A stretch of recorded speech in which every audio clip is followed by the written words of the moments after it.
আল হাবিবি আল খাবিকি। এটা ভারতবর্ষের সবথেকে বড় মসজিদ কিন্তু এটা, ঠিক আছে তো। এটা মোগল আমলে নির্মাণ করেছিল শাহজাহান। 1650 খ্রিস্টাব্দে এটার কাজ শুরু হয়েছিল এবং 1656 খ্রিস্টাব্দে এটার কাজ শেষ হয়েছিল এবং এটা তৈরি হতে প্রায় 10 লক্ষ টাকা খরচা হয়েছিল।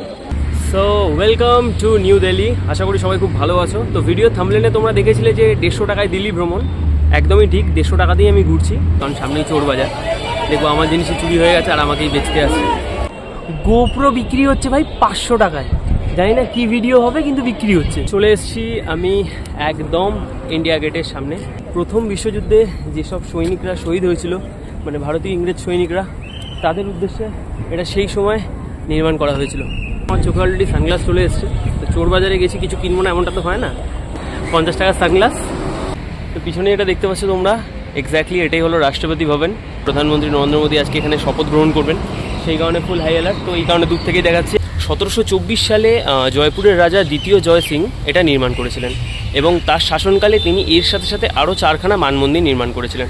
সর্বপ্রথমে তৈরি হয়েছিল এইটা, দিল্লিরটা, এবং এরপরে তিনি তৈরি করেন বারাণসীতে, উজ্জয়নে, মথুরাতে এবং আর একটা জয়পুরে। তো জামা মসজিদ ক্রস করার পর আমি চলে এসেছি এই মুহূর্তে লালকেল্লায়। তখন ধরে হেঁটে হেঁটে একটা জলের দোকান খুঁজে পেলাম finally.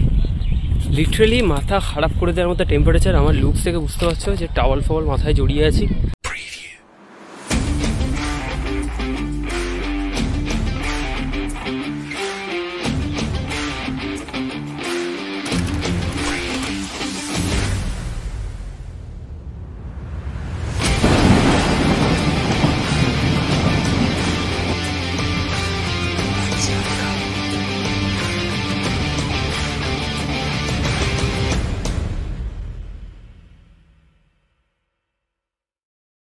So welcome to New Delhi. আশা করি সবাই খুব ভালো আছো। তো ভিডিও থাম্বনেলে তোমরা দেখেছিলে যে 150 টাকায় দিল্লি ভ্রমণ। একদমই ঠিক, 150 টাকা দিয়ে আমি ঘুরছি। আমি যেরকম আজকে আমার পুরো দিনে 5খানা জায়গা সিলেক্ট করে রেখেছি। তার মধ্যে হলো যন্তর মন্তর, একটা হলো রাষ্ট্রপতি ভবন যেটা আমার পিছনেই আছে, বাট আজকে ওখানে হাই সিকিউরিটি। একটা হলো ইন্ডিয়া গেট যেটা আমার এই দিকে আছে, হেঁটে যেতে হবে অনেকটা। আর একটা হচ্ছে লালকেল্লা এবং জামা মসজিদ। তো এই প্রত্যেকটাই কিন্তু মেট্রো স্টেশনের খুব কাছে এবং তোমরা যদি ওয়ান ডে মেট্রো কার্ড এখানে বানাও দিল্লিতে এসে, সেক্ষেত্রে তোমাদের খরচা পড়বে 150 টাকা। 50 টাকা ফর সিকিউরিটি ডিপোজিট অ্যান্ড 100 টাকা তোমার থাকবে ব্যালেন্স। তো এই হচ্ছে গল্প। জাস্ট একটু আগে নামলাম পূর্বা এক্সপ্রেসে। এবং দেখো, প্রথমত দিল্লি ঘোরার জন্য বেস্ট আমার যেটা মনে হয় সেটা হলো মেট্রো। তো এখান দিয়ে ফার্স্ট আমি ইয়েলো লাইন ধরে চলে যাবো পটেল চক, ওখান দিয়ে যাবো আমি যন্তর মন্তর। নিউ দিল্লি রেলওয়ে স্টেশনের একদম পাশেই হলো নিউ দিল্লি মেট্রো স্টেশন। পায়ে হেঁটে সময় লাগবে 2 থেকে 3 মিনিট মতো। তো জাস্ট আমি আমার মেট্রোর কার্ড বানিয়ে নিয়েছি। এখানে 2 ধরনের কার্ড হয়, একটা তুমি পার্মানেন্ট কার্ড বানাতে পারো তোমরা, আর একটা এরকম ওয়ান ডে কার্ড বানাতে পারো। এটার দাম নিয়েছে 150 টাকা এবং এতে আমার সিকিউরিটি মানি হচ্ছে গিয়ে 50 এবং ব্যালেন্স হচ্ছে গিয়ে 100 টাকা। আমার মতে আমি যে জায়গাগুলো প্ল্যান করেছি সেটা কভার করার জন্য এই কার্ডটা এনাফ। কিছুক্ষণ অপেক্ষা করার পর চলে এলো মেট্রো, গন্তব্য পটেল চক। ওয়ান ডে মেট্রো কার্ড বানিয়ে নেওয়ার পর ইয়েলো লাইন ধরে রাজীব চক ক্রস করে আমি এই মুহূর্তে চলে এলাম পটেল চকে। এই হলো পটেল চকের মেট্রো স্টেশন, যেটা আমি নিউ দিল্লি স্টেশনে দেখাচ্ছিলাম। এই যে আমার মেট্রো কার্ড, আমি ওয়ান ডে কার্ড নিয়েছি, এটার দাম নিয়েছে 150 টাকা। এতে আমার ডিপোজিট মানি হচ্ছে, মানে সিকিউরিটি মানি হচ্ছে 50 টাকা মতো, আর ব্যালেন্স আছে 100 টাকা। 100 টাকা এই কটা জায়গা কভার করার জন্য এনাফ। এত কম টাকায় দিল্লি কেউ ঘুরতে পারবে না। ওই কারণেই আমি থাম্বনেলে লিখেছিলাম 150 টাকায় দিল্লি ভ্রমণ। পটেল চকের 1 নম্বর গেট থেকে তোমরা যদি বেরো, এখান থেকে তোমাদের যন্তর মন্তর হেঁটে যেতে খুব জোর হলে 7 থেকে 8 মিনিট সময় লাগবে। দেখতে দেখতে পৌঁছে গেলাম যন্তর মন্তরে। এখানে দুভাবে তোমরা টিকিট পারচেস করতে পারবে। যদি তোমরা অফলাইনে টিকিট কাটো তাহলে পড়বে খরচা 25 টাকা, আর যদি তোমরা অনলাইনে টিকিট কাটতে চাও তাহলে খরচা পড়বে 15 টাকা, এবং সেটাও ওদের ওয়েবসাইটে গিয়ে কাটতে হবে। পটেল চক থেকে 8 মিনিট মতো ডিস্টেন্স আছে এই যন্তর মন্তরের। তো এই মুহূর্তে আছে আমি যন্তর মন্তরে, ঘুরে দেখাবো তোমাদের পুরো যন্তর মন্তর। বিদেশিদের জন্য যন্তর মন্তরের প্রবেশ মূল্য হলো 200 টাকা। সকাল 6টা থেকে শুরু করে সন্ধ্যে 6টা অবধি খোলা থাকে এই যন্তর মন্তর। এবং তোমরা যদি লাইট অ্যান্ড সাউন্ড শো দেখতে চাও সেটা তোমরা ওয়েবসাইট থেকে টিকিট কাটতে পারো। এই যন্তর মন্তর একদম সেন্ট্রাল দিল্লিতেই অবস্থিত। 1724 সালে জয়পুরের রাজা দ্বিতীয় জয় সিং এটা নির্মাণ করেছিলেন এবং তার শাসনকালে তিনি এর সাথে সাথে আরও 4খানা মানমন্দির নির্মাণ করেছিলেন। সর্বপ্রথমে তৈরি হয়েছিল এইটা, দিল্লিরটা, এবং এরপরে তিনি তৈরি করেন বারাণসীতে, উজ্জয়নে, মথুরাতে এবং আর একটা জয়পুরে। যন্তর মন্তর নামটি কমপক্ষে 200 বছরেরও পুরনো, যা 1803 সালে একটি বিবরণে উল্লেখ করা হয়েছে। শুরুতেই তোমাদের বলি যন্তর মন্তরের মানেটা কি। যন্তর মন্তরের প্রথম শব্দ যেটা যন্ত্র, সেটি যন্ত্র থেকে উদ্ভূত হয়েছে। অন্যদিকে মন্তর প্রত্যয়টি মন্ত্র থেকে এসেছে, যার অর্থ পরামর্শ করা বা গণনা করা। একত্রে এটাকে বলা হয় যন্তর মন্তর। এই যে তোমরা স্থাপত্যগুলো দেখতে পাচ্ছ, এগুলো এক একটা যন্ত্র, এবং প্রত্যেকটা যন্ত্রের আলাদা আলাদা কাজ ছিল এবং একই সঙ্গে আলাদা আলাদা নামও ছিল। যেমন সম্রাট যন্ত্র, জয়প্রকাশ যন্ত্র, দিশা যন্ত্র, রাম যন্ত্র, চক্রযন্ত্র, রাশিবাল্য যন্ত্র, ডিঙ্গাস যন্ত্র এবং উৎসাং যন্ত্রের মতো অনেক যন্ত্র ছিল। যন্ত্রগুলোর প্রাথমিক উদ্দেশ্য ছিল জ্যোতির্বিজ্ঞানের সারণী সংকলন করা এবং সূর্য, চাঁদ এবং গ্রহের সময় এবং গতিবিধির ভবিষ্যৎবাণী করা। তো যন্তর মন্তর ভ্রমণ শেষ। এখান দিয়ে চলে যাব রাষ্ট্রপতি ভবন এবং ইন্ডিয়া গেট দর্শন করতে। যন্তর মন্তর থেকে আবার চলে এলাম পাটেল চকে। আমাকে পরের স্টেশনে নামতে হবে, যেটা হলো সেন্ট্রাল সেক্রেটারিয়েট। দিল্লি মেট্রোর সব থেকে যে জিনিসটা আমার ভালো লেগেছিল, প্রতি 2 থেকে 3 মিনিট অন্তর অন্তর এখানে মেট্রো চলে। এবারে যেহেতু এখানে 8 থেকে 9খানা রুট একে অপরকে ক্রস করে কোনো না কোনো স্টেশনে বা কোনো না কোনো জাংশনে, সেই কারণে প্রত্যেকটা ট্রেনের গায়ে সেটা কোন লাইনের মেট্রো সেই দাগ দেওয়া থাকে। যেমন এটা ইয়েলো লাইনের মেট্রো, ইয়েলো দাগ দেওয়া আছে। সো জাস্ট নামলাম সেন্ট্রাল সেক্রেটারিয়েট মেট্রো স্টেশন থেকে। লেভেলের গরম, চারিদিকে লেভেলের গরম। যন্তর মন্তরে তোমরা দেখলে গিয়ে যে ওখানে আমি গেছিলাম ইয়েলো লাইনে করে, এবং সেই ইয়েলো লাইনের আন্ডারেও পড়ে এইটা সেন্ট্রাল সেক্রেটারিয়েট, এবং আমার পিছনে আছে রাষ্ট্রপতি ভবন, যেখানে আজকে প্রচণ্ড পরিমাণে হাই সিকিউরিটি, কারণ আজকে হলো 9ই জুন। আজকে প্রধানমন্ত্রী নরেন্দ্র মোদী এখানেই শপথ গ্রহণ করবেন, তো সেই কারণে এখানে হাই সিকিউরিটি অ্যালার্ট। আমার বাদিকে যে রাস্তাটা আছে, এই রাস্তাটার নাম হলো কর্তব্য পথ। অনেক মুভি, সিরিজ, সিরিয়াল বলো, অনেক জায়গায় তোমরা এই রাস্তাটা দেখেছো। এই রাস্তাটা কিন্তু খুব ফেমাস। এই রাস্তাটা পুরো একদম রাষ্ট্রপতি ভবনের ভেতর থেকে শুরু করে একদম ইন্ডিয়া গেট অব্দি গেছে। আর এটা খুব ফেমাস একটা রোড। রাষ্ট্রপতি ভবন হলো ভারতের রাষ্ট্রপতির সরকারি বাসভবন। ভেতরের কিছু অংশ ঘুরে দেখার পারমিশন রয়েছে সাধারণ মানুষদের। তার জন্য তোমাদের 2খানা ওয়েবসাইট থেকে আগে থেকেই টিকিট বুক করে রাখতে হবে বা স্লট বুক করে রাখতে হবে। দুটো ওয়েবসাইটের মধ্যে একটার নাম হলো presidentofIndia.nic.in, আরেকটা হচ্ছে রাষ্ট্রপতি সচিবালয়.government.in। দুটোরই লিঙ্ক আমি আমার ডেসক্রিপশন বক্সে দিয়ে দেবো। রাষ্ট্রপতি ভবনের প্রবেশ মূল্য হলো 50 টাকা। আসলে রাষ্ট্রপতি ভবনের 3টি অংশ রয়েছে যেখানে সাধারণ মানুষদের যেতে দেওয়া হয়। প্রথমটি হলো রাষ্ট্রপতি ভবনের সার্কিট, যেখানে রাষ্ট্রপতি ভবনের মূল ভবন, অশোক হল, দরবার হল, লাইব্রেরি, ড্রয়িং রুম পর্যটকদের দেখানো হয়। দ্বিতীয় সার্কিটে একটি জাদুঘর রয়েছে, যেখানে আপনাকে রাষ্ট্রপতি ভবনের জাদুঘর দেখানো হবে। তৃতীয় হলো সার্কিট গার্ডেন, যার মধ্যে রয়েছে মোগল গার্ডেন ইত্যাদি। এতে রাষ্ট্রপতি ভবনের বাগান দেখানো হয়েছে। ভাই রে ভাই, পুড়ে যাবো আমি। উফ মাগো, নেক্সট লেভেলের রোদ, মানে গরম, পুরো পুড়ে যাচ্ছি আমি। তো পিছনে এটা দেখতে পাচ্ছ তোমরা, এক্স্যাক্টলি এটাই হলো রাষ্ট্রপতি ভবন। চেষ্টা করতাম ভেতরে যাওয়ার, কারণ ভেতরে অ্যালাউ করে, মোগল গার্ডেনে অ্যালাউ করে, প্লাস আরও অনেক কিছু অ্যাক্টিভিটিস করা যায় ভেতরে। তার জন্য 50 টাকা করে রেজিস্ট্রেশনও করতে হয় অনলাইনে, বাট আজকে সেটা সম্ভব না, কারণ আজকে ভেতরে ফুল হাই অ্যালার্ট। রাষ্ট্রপতি ভবনকে পিছনে ফেলে কর্তব্য পথের ওপর দিয়ে আমি হেঁটে চললাম ইন্ডিয়া গেটের উদ্দেশ্যে। এই মুহূর্তে আমি হাঁটছি কর্তব্য পথের ওপর দিয়ে, মানে সোয়াগ বুঝতে পারছো? এই দেখো পুরো পিছনে ফাঁকা, ওই দিকে ইন্ডিয়া গেট পুরোটাই ফাঁকা। আমি এখানে বাওয়াল দিয়ে বেড়াচ্ছি, অ্যান্ড আমার পিছনে ওই যে রাষ্ট্রপতি ভবন, আর পুরো রাস্তাটা ফাঁকা দেখো। জাস্ট পুরো কর্তব্য পথের মাঝখানে একমাত্র একা আমি দাঁড়িয়ে আছি। জাস্ট তোমরা কর্তব্য রোডটা দেখো, ওখানের টেম্পারেচার অ্যান্ড আমি যে ছায়ার মধ্যে দিয়ে হেঁটে হেঁটে যাচ্ছি, এটা টেম্পারেচার আকাশ পাতাল তফাৎ, আকাশ পাতাল তফাৎ। লিটারালি বাইরে দাঁড়ানো যাচ্ছে না, পুরো জ্বলে যাচ্ছে গা হাত পা। বাট এই গাছগুলো সেই লেভেলের প্রোটেকশন দিচ্ছে, এই কারণেই বলা হয় গাছ লাগাও। এই কর্তব্য রোডটা দেখে আমার কলকাতার রেড রোডের কথা মনে পড়ছে। এই মুহূর্তে চলে এসেছি আমি একদম ইন্ডিয়া গেটের সামনে। আমার পিছনে এটা দেখতে পাচ্ছি ইন্ডিয়া গেট। এটা তৈরি করা হয়েছিল প্রথম বিশ্বযুদ্ধে যেসব সৈনিকরা মারা গেছিলো। এত গরম, কথা বলতে অসুবিধা হচ্ছিল অ্যাকচুয়ালি। প্রথম বিশ্বযুদ্ধে যেসব সৈনিকরা শহীদ হয়েছিল, মানে ভারতীয় ইংরেজ সৈনিকরা, তাদের উদ্দেশ্যে এটা সেই সময় নির্মাণ করা হয়েছিল। সেই লেভেলের গরম, মানে নেক্সট লেভেলের গরম। নেওয়া যাচ্ছে না, ঘাম হচ্ছে না, কিন্তু নেওয়া যাচ্ছে না গরমটা।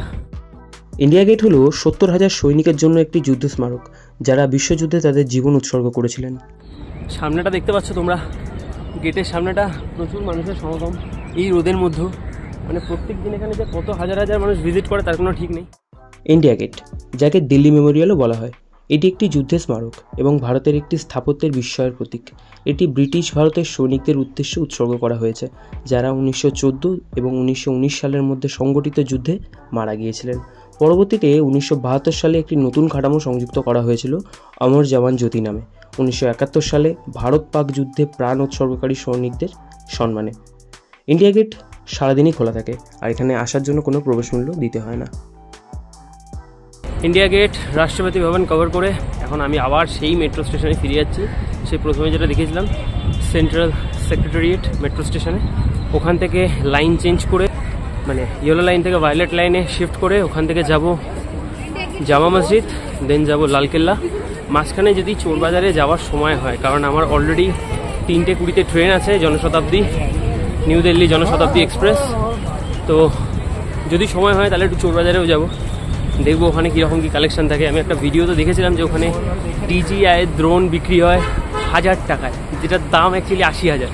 মানে বুঝতে পারছি এবার কতটা চলবে কি চলবে না, উড়বে কি উড়বে না সেটা কপালের উপর নির্ভর করে। বাট ইন্টারেস্টিং জায়গা, একটু সাবধানে যেতে হবে, নাহলে দেখবো আমার জিনিসই চুরি করে আমাকেই বেচতে আসছে। না হওয়ার কিছুই নেই, ওখানে সবই হয়। তো যাই হোক, প্রচণ্ড রোদ, এখন যাব মেট্রো ধরে গিয়ে তারপর ওখানে দেখা হবে। তো নিউ দিল্লি থেকে চলে এসেছি, এখন আমি ওল্ড দিল্লিতে জাস্ট নামলাম জামা মসজিদের সামনে, এবার যাব ওখানে। বাট পিছনে যে জায়গাটা তোমরা দেখছো ডেঞ্জারাস জায়গা, ঠিক আছে? তো এখানে আমার সাথে সাথে আমার ফোন, ট্রাইপড সব কিছু একটু সামনে রাখতে হবে, কারণ সামনেই চোর বাজার। দেখবো আমার জিনিসই চুরি হয়ে গেছে আর আমাকেই বেচতে আসছে, তো একটু কেয়ারফুল থাকতে হবে। জামা মসজিদে গিয়ে তোমাদের সঙ্গে কথা হচ্ছে। তো ফাইনালি চলে এসেছি জামা মসজিদের সামনে। এটা ভারতবর্ষের সবথেকে বড় মসজিদ কিন্তু এটা, ঠিক আছে? তো এটা মোগল আমলে নির্মাণ করেছিল শাহজাহান। 1650 খ্রিস্টাব্দে এটার কাজ শুরু হয়েছিল এবং 1656 খ্রিস্টাব্দে এটার কাজ শেষ হয়েছিল, এবং এটা তৈরি হতে প্রায় 10 লক্ষ টাকা খরচা হয়েছিল।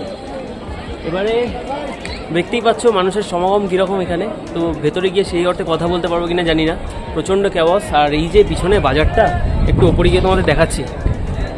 আল হাবিবি, আল খাবি কি, এই যে পিছনে বাজারটা দেখছো, ডেঞ্জারাস। গোপ্রো বিক্রি হচ্ছে ভাই 500 টাকায়, জানি না কি ভিডিও হবে কিন্তু বিক্রি হচ্ছে। সানগ্লাস 50 টাকা, ফোনের টেম্পার গ্লাস 20 টাকা। লিটারালি ভয়ে ভয়ে আসছিলাম আমি ফোন, ট্রাইপড এগুলো নিয়ে, এই বুঝি হয়ে গেল আমারটার গল্প। তো যাই হোক, চলো ওপরে গিয়ে তোমাদের দেখাচ্ছি পুরো। এটি শাহজাহানের রাজত্বকালে নির্মিত স্থাপত্যের একটি সেরা নিদর্শন, জামে মসজিদ। জামে মসজিদে জুম্মার নামাজ অনুষ্ঠিত হয়, তাই এটিকে জামে মসজিদ বলা হয়। জামে মসজিদে একসঙ্গে 25,000 ভক্তমণ্ডলী জমায়েতের সুবন্দোবস্ত রয়েছে। মুঘল সম্রাট শাহজাহান তার চারুকলা ও স্থাপত্যের পৃষ্ঠপোষকতার জন্য সুবিখ্যাত ছিলেন। শাহজাহানের রাজত্বকালে নির্মিত অন্যান্য স্মৃতিসৌধগুলির মধ্যে রয়েছে আগ্রার তাজমহল, লালকেল্লা, আগ্রা ফোর্ট, মতি মসজিদ, জাহাঙ্গীরের সমাধি। এরম বহু স্থাপত্য তিনি নির্মাণ করেছিলেন। তৎকালীন শ্রমিকদের প্রতিদিন 1 পয়সা করে মজুরি দেওয়া হতো। এই প্রকল্পটির জন্য 10 লক্ষ টাকা ব্যয় করা হয়েছিল। ভেতরে আর যেতে পারলাম না জামা মসজিদের, কারণ এখন ভেতরে নামাজ চলছে এবং ভেতরে ভিডিও করা যাবে না, তো সেই কারণে আর গেলাম না। আর জুতো খুলে যেতে হচ্ছিলো, অবভিয়াসলি এটা একটা ধর্মীয় স্থান, জুতো খুলেই যেতে হবে স্বাভাবিক। জুতো রাখতে 20 টাকা করে নিচ্ছিল। বাট ভেতরে যেহেতু নামাজ চলছে, মানে নামাজের টাইম এটা, অ্যান্ড ভেতরে গিয়ে ভিডিও করতে পারবো না, সেই কারণে আর গেলাম না ভেতরে। এই হলো ব্যাপার। এবার এখান থেকে যাবো আমি লালকেল্লা, ঘুরে দেখাবো তোমাদের লালকেল্লা। তো জামা মসজিদ ক্রস করার পর আমি চলে এসেছি এই মুহূর্তে লালকেল্লায়। লালকেল্লার একটু ব্যাক সাইডটা আছি, তোমরা দেখতে পাচ্ছ, একদম পিছন দিকটা আছে আমি লালকেল্লার। আর দেখতে পাচ্ছ আমার চোখে অলরেডি সানগ্লাস চলে এসছে। তো চোর বাজারে গেছি, কিছু কিনবো না এমনটা তো হয় না, যাই হোক অনেক ভয়ে ভয়ে গেছিলাম এবং সানগ্লাসটাও কিনে নিয়ে এলাম। 50 টাকা নিয়েছে, 50 টাকার সানগ্লাস। লালকেল্লা 1638 খ্রিস্টাব্দে সম্রাট শাহজাহান সুবৃহৎ এই কেল্লাটি নির্মাণ কার্য শুরু করেন। নির্মাণ কার্য শেষ হয় 1848 সালে। প্রথম দিকে এই দুর্গের নাম ছিল কিলায়ে মোবারক, কারণ এই দুর্গে সম্রাটের পরিবার বাস করতেন। দুর্গটি যমুনা নদীর তীরেই অবস্থিত। লালকেল্লার অলঙ্করণ ও শিল্পকর্ম অতি উচ্চমানের। পার্শ্বিক, ইউরোপীয় ও ভারতীয় শিল্পকলার সংমিশ্রণে সৃষ্ট এই অভিনব শিল্পকলা ব্যঞ্জনাময়, বর্ণময় এবং স্বতন্ত্রতার দাবিদার। দিল্লির লালকেল্লা ভারতের সেই সকল স্থাপনাগুলোর অন্যতম যার সঙ্গে ভারতীয় শিল্পের যোগ ঐতিহাসিক সূত্রে গ্রথিত। স্থাপত্য সৌন্দর্যের বিচারেও এই দুর্গটি অত্যন্ত গুরুত্বপূর্ণ। লালকেল্লা পুরনো দিল্লির সর্বাপেক্ষা জনপ্রিয় দর্শনীয় স্থান। প্রতি বছর সহস্রাধিক পর্যটক এই কেল্লাটি দেখতে আসেন। এই কেল্লার প্রাঙ্গণেই প্রতি বছর 15 আগস্ট স্বাধীনতা দিবস উপলক্ষে ভারতের প্রধানমন্ত্রী জাতীয় পতাকা উত্তোলন করেন। বর্তমানে সন্ধ্যায় লাইট অ্যান্ড সাউন্ড শো এর মাধ্যমে কেল্লায় মুঘল ইতিহাসের প্রদর্শনী করা হয়। চলে এসেছি একদম লালকেল্লার সামনে, তোমরা দেখতে পাচ্ছ আমার পিছনে পুরো লালকেল্লা। বাট এত গরম আর এবং এত ভিড়, আমি আর ভেতরে ঢুকবো না আজকে, কারণ অলরেডি প্রায় 2টো বেজে গেছে আর আমার 3:20 ট্রেন, আমাকে আবার এক্ষুনি দিল্লি ফিরতে হবে, নিউ দিল্লিতে গিয়ে আবার ট্রেন ধরতে হবে। তো এই হলো ব্যাপার। 8-9 ঘন্টার মধ্যে যতটুকুনি দেখানো সম্ভব, 8-9 ঘন্টাও না, ট্রেনও লেটে ঢুকিয়েছিল, 8টা থেকে আমি স্টার্ট করেছিলাম, 8টা থেকেই দুপুর 2টো অবধি যতটুকুনি দেখানো সম্ভব সবটাই দেখালাম।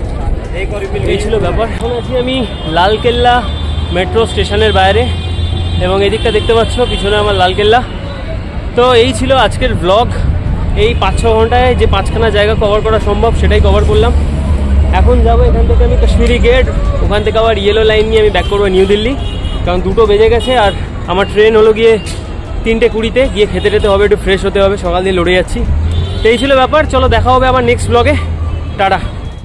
ওয়েট, ভিডিও কিন্তু এখানেই শেষ নয়। নেক্সট উইক থেকে তোমরা দেখতে পাবে বালি পাসের সেই অ্যাডভেঞ্চারাস জার্নি। তো পুরো ভিডিও সবার আগে পেতে ফাটাফাট চ্যানেলটাকে সাবস্ক্রাইব করে রাখো এবং নোটিফিকেশন বেলটাকে অন করে রাখো। দেখা হবে নেক্সট উইক। চলো টাটা।